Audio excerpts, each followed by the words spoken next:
Welcome. In this tour we're going to give you a quick overview of how to edit existing pages and how to create new pages on your new Soroptimist website, and as well a quick overview of the types of content you can create by default and how to add or edit menu items. So first of all, log in to the website with your administrative username and password, and you should see a thin black administrative toolbar at the top of the page here. The first thing I'm going to go over is the types of content. So if you go to Content Management in that menu and then choose Content Types, you'll see there's 4 basic content types that are available out of the box. You can create an event, and that allows you to associate a date with the page. You can create a news or blog entry, a generic page, or a web form, such as a Contact Us form. And for this example, let's create a news or blog entry as an example. So if you go back up to Content Management, down to Create Content, and then slide over and you can choose any of the 4. For this example, we'll do news or blog. The resulting page gives you a number of fields to fill in order to create a new page. So let's just create some generic content here for the example. Give it a title, which will be the title of the page. The permissions drop down allows you to choose whether this is available to anybody who comes to the website or only people who have accounts on the website, in the case that your site is a membership-based website. And in that case, only people who have an account and are logged in will be able to see the content. The keywords allows you to associate a variety of relevant keywords to your page, and basically you can just type them separated by commas in this field here. So let's say this relates to trees, and just as a demonstration, since I know that this keyword has already been entered in some of the default pages that were entered, let's say this relates to the Live Your Dream contest. So we'll start typing live, and if you pause for a moment, it'll search if there's any keywords already existing that match, and it'll pull them down as a list, and you can select it using the arrows and then pressing enter or return. The image field makes it very, very simple to attach an image to the page and make the website do the work of cropping and resizing for various different uses. So as an example here, let's browse. We'll find the folder that we need, and let's choose an image that's in that folder. Click on Upload, and look at that, it uploads it. You can type in alternate text here, which is useful for search engines as well as if you have visitors who view the website through screen readers, so that they know what the image relates to. Now the body area is the main text of the page, so you can either type directly in here or you can paste from Word, although I would recommend, if you do paste from Word, to use the remove formatting option. Select everything and remove the formatting, otherwise Word inserts some crazy code sometimes. I'm going to take some text here that I've got in my text editor and just paste it in. And the other thing that I'm going to highlight, besides justification and bold and italics and all those regular sorts of things, is this thing way over here on the right, which is called the teaser break, and you can decide which content appears above the teaser or summary break and which one appears below. So I'm going to click it here. You can see it inserts a line there, and all of this stuff above that line is going to be considered the summary or the teaser of this page, and I'll show you what that means in just a moment. You can also, as an aside, you can hide the teaser when you view the full page by unchecking that box, or you can have the teaser show up as well. I'm going to type in here, this is the teaser, and we'll see that where that comes back in just a moment.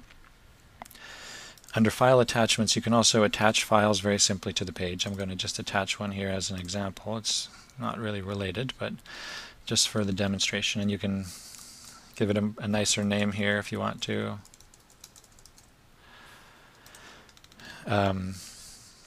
the URL path settings allows you to change the default URL, which would normally look something like node/15, and you can change that so it says whatever you want. Basically, I'm going to call this one Live Your Dream. I'll point that out after we save the page as well, where that shows up. In terms of revision information, it's not something you need to do, but especially if you've got multiple administrators, it can be helpful. You can put a log message here, which doesn't show up to anybody except the administrators. And generally, when you edit a page, it's more important if you're making revisions than if you just create a new one. But basically, if you're editing a page and you create a new revision, you can type in here the changes that you were making just as a reference to the other administrators. And by creating a new revision, you also allow yourself or allow them to roll it back to an earlier version in the case that you made a mistake or erased some things you shouldn't have in that kind of concept. Comments are turned off by default depending on the policy of your website and the type of page you're creating. You may want to turn it on. Scheduling options allows you to schedule this to be published in the future or unpublished in the future at a specific date and time. Authoring information allows you to change the author if you have multiple administrators and you want to make sure that the right person, the right administrator, is getting credit for that, or as well changing the date that it was authored on, which can be helpful if you're entering, for example, old press releases, archival press releases, and you want to have them still sort chronologically. You can type the date here that they were actually issued on. Under publishing options, you can unpublish a page if it should not be public, should only be available to administrators, and then you can come in and change it and republish it, or just keep it unpublished. You can promote items to the front page, which will cause them to appear in that front page stream. I'll show you that as well after we save the page. And the last item here is called sticky at top of lists, which is a strange way of saying when you're looking at a listing of all of content, for example, the Live Your Dream keyword. If you're looking at a listing of all items that are tagged with Live Your Dream, you can usually view the list in chronological order, with the newer ones being on the top.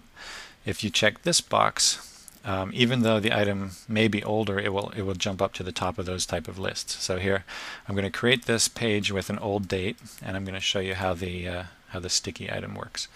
So let's go ahead and save this page.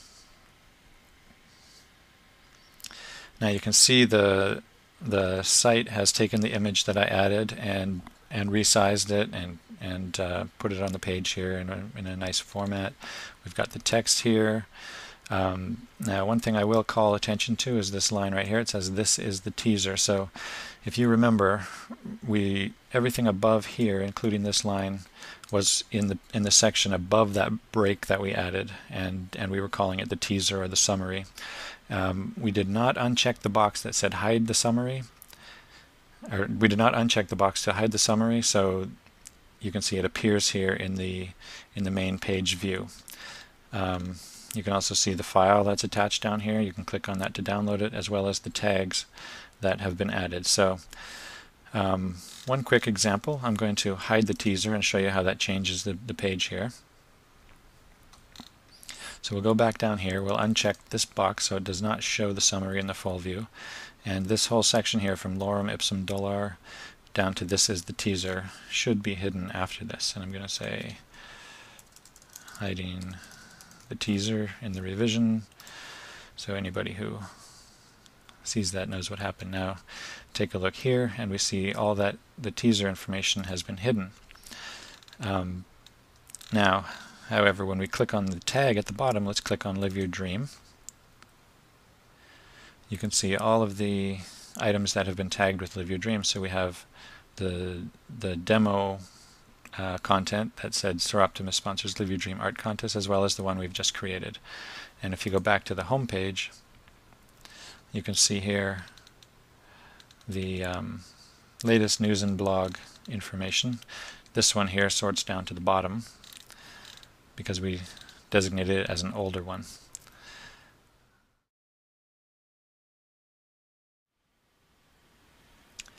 Adding an event and working with the calendar is very, very similar to what we just went over, but I'm going to show you just because there's one key difference. So go to Content Management, Create Content, and we'll choose Event this time.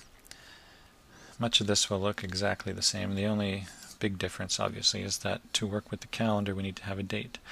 So the date of this recording is August 12th. So why don't I add an event for tomorrow, August 13th. And we'll give it a bunch of random content just for this demo, and we'll save it. So you can see the event shows up here just like a regular page, but now when we go to the calendar link, if all went well, we should see the Lorem Ipsum event on the 13th. That's tomorrow, and then you can click on it and get the summary and click through to read the rest of the content.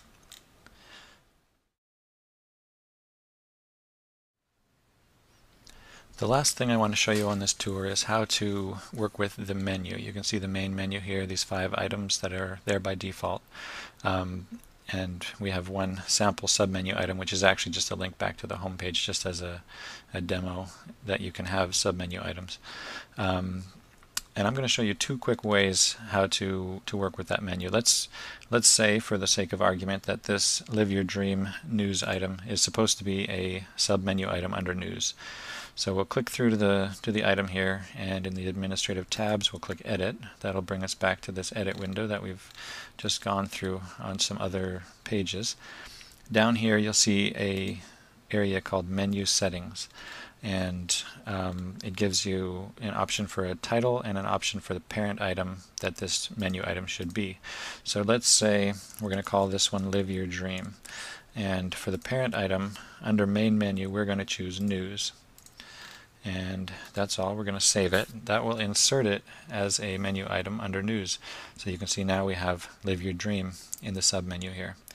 Now, in order to show you an easy way to reorder the menu and add or delete items if you want to, let's go up to the administrative toolbar at the top here, and under Site Building go to Menus. That'll give a list of all the menus on the site. This menu in the blue bar here on this theme is called the main menu, so we'll click there, and you can see all the items in that menu, and the submenu item is simply indented one. Now, it's very simple to uncheck the box and save the enabled box, which is essentially like unpublishing it. So it would still be here in the administrative interface, but it's not visible to people who come to your website. Another option, if you want to get rid of one, is to choose Delete, which will get rid of it for good. Even it'll delete it right out of the administrative interface. The last thing I'm going to note here is how simple it is to reorder things. So let's say you wanted the About Soroptimist to be the first in the menu. You can just drag it all the way to the top here, clicking on this little handlebar and dragging. And let's say we want to reorder the submenu items, and for whatever reason we want to put the calendar as a submenu item right in the middle. And then when we click Save, the menus are reordered. About Soroptimist is first. News now has 3 items. Calendar's right in the middle. You can see how easy it is.